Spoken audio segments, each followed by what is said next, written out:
Do you want to develop consistent good habits like reading, going to the gym every day, learning new languages, or practicing new instruments? Or do you want to kick bad habits like eating unhealthy food, biting your nails, watching too much TV? 3 years from now, you can have what you need. You've got to be careful about it. You can't have everything. You can have what would be good for you, but you have to figure out what it is, and then you have to aim at it. We know that sometimes you can be uncomfortable, but you can be uncomfortable and hopeful rather than uncomfortable and fearful. People go through their lives without knowing what it is they want to do. You don't have to be where you think you want to be in order to be happy. You just got to be on the way to where you want to be in order to be happy. You're going to get what you're looking for. So if you're looking for success, you're looking for happiness, you're looking for prospects, you're looking for recruits or clients, I'm telling you, the more you're consciously looking for those things, you're going to see them. When you're looking to win, you're looking for victory. Sit on your bed one day and ask yourself, what remarkably stupid things am I doing on a regular basis to absolutely screw up my life? And if you actually ask that question, but you have to want to know the answer, right? Because that's actually what asking the question means. It doesn't mean just mouthing the words. It means you have to decide that you want to know. So be very careful what you set your mind towards, what your outcomes are, because you're going to find them. Your mind's powerful. You're powerful. You're more powerful than you think you are. And if you could just get clear on what you're looking for, get super specific with great clarity, great specificity about what it is you want, it's sitting there for you to find if you look for it. The time is now. The time is now to express and for people to believe in themselves. The time is now for it to be okay to be great. Right there and then, you have an opportunity to steer your thoughts and your emotions in the direction that you want them to go, not in the direction that they're telling you to go. In other words, you can literally choose to seize the day, or you can let the day seize you. If you're fearful all the time, your point of attraction is very far from what you really want.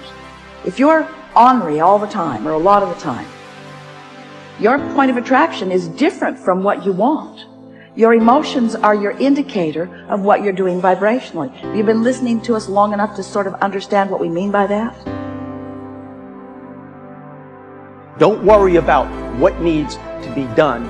Think about who you have to be in order to get it done. Did you ever have a dream that was so big that you thought it was almost impossible to achieve? I've had those dreams. And while not every dream has become a reality, along the way I learned a powerful approach of picturing that has helped me achieve most. Since that day, I've had other dreams, other big dreams. And in each case, I would picture where I wanted to be, and I would visualize what I would be doing and who I would be doing with when I got there.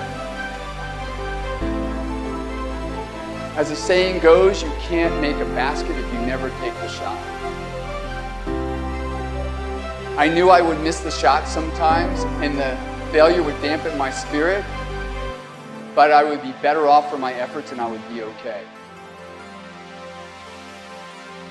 People are addicted to all kinds of things, substances, but one of the greatest addictions, or rather the greatest addiction, you never read about it in the papers, because the people who are addicted to it don't know it. It's the addiction to thinking. It's actually addictive. Can't stop thinking. It's like can't stop drinking, can't stop smoking, can't stop eating, can't stop thinking. You have the option of taking it hard or taking it easy, of making the worst of it or making the best of it, of giving it your undivided attention, of giving it very little of your attention. You have more control over your focus than most of you have been exercising.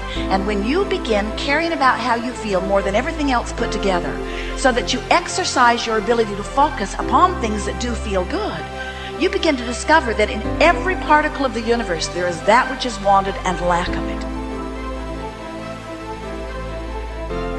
My visualization has helped me achieve most of my goals. And what I learned along the way is it didn't take twice as much effort. It only took an extra 10%. When we fail, life continues as it is. We can stay in our comfort zone. Success, on the other hand, challenges us. It pushes us and it exposes us to rejection. How are we going to manage this new success? If you're not happy, you're not successful. If you're not enjoying yourself during the process of whatever it is you're trying to achieve, there's a problem. To me, the biggest disease on this planet is unhappiness. And the reason why people are unhappy is because we have a tendency to keep focusing, as I said, on what we don't have, on what's not working in our lives, instead of allowing ourselves to shift our focus and our way of thinking. People always want to be like, follow your dreams, follow your dreams, follow your dreams. My dream was always to be a rap artist, right? But I had to get a job. So I had to focus on my job. And then I made money to follow my dream. One of the main reasons that people don't get what they want is because they don't actually figure out what it is. And the probability that you're going to get what would be good for you, let's say, which would even be better than what you want, right? Because you might be wrong about what you want easily. But maybe you could get what would really be good for you. You have the freedom to think anything you want. You were born extremely confident. You came into this world knowing how wonderful you are. So choose new thoughts to think about yourself, and choose new words to tell yourself how magnificent you are, and that you deserve all the good that life has to offer. First thing in the morning and last thing in the evening, I want you to look into your eyes and say, I love you. I really love you. Your first goal, this is what I'm suggesting, your first goal when you open up your eyes should be to focus on the things that ignite your spirit and bring you joy. I want you to focus on the things that you appreciate in your life, the things that you're grateful for. I don't care who it is or what it is. Maybe it's the person lying next to you. Maybe you're thinking of your children. Maybe you're thinking of the dog or the cat lying by the side of the bed. A particular goal that you achieved. Maybe there's an event coming up on the weekend. Maybe you're meeting with your friends for lunch. You see, folks, it doesn't matter who it is or what it is. There's always something to be grateful for, to appreciate. And what I'm asking you to do in those few moments before you crank and get into your day is to focus on these things. And why am I asking you to do this? Because an attitude of gratitude simply makes you feel good. And feeling good is the fuel that drives motivation. We've all made wrong choices and done things that we knew were not the best. It's one thing when other people do us wrong. We had a bad break. It wasn't our fault. We can have faith that God will restore. He'll pay us back. But when we bring the trouble on ourselves, when we blow it, it's easy to live in regrets, thinking that God's not going to help us. We made the mess. But here's the beauty. God knew you would mess up before He called you. He knew we would get off course, at times given to temptation. He didn't base His plan for your life on you making perfect decisions.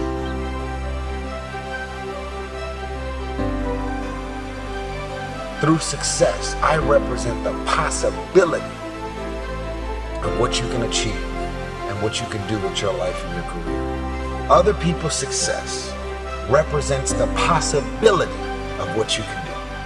Those are the records that you can sell. Those are the type of tours that you can do.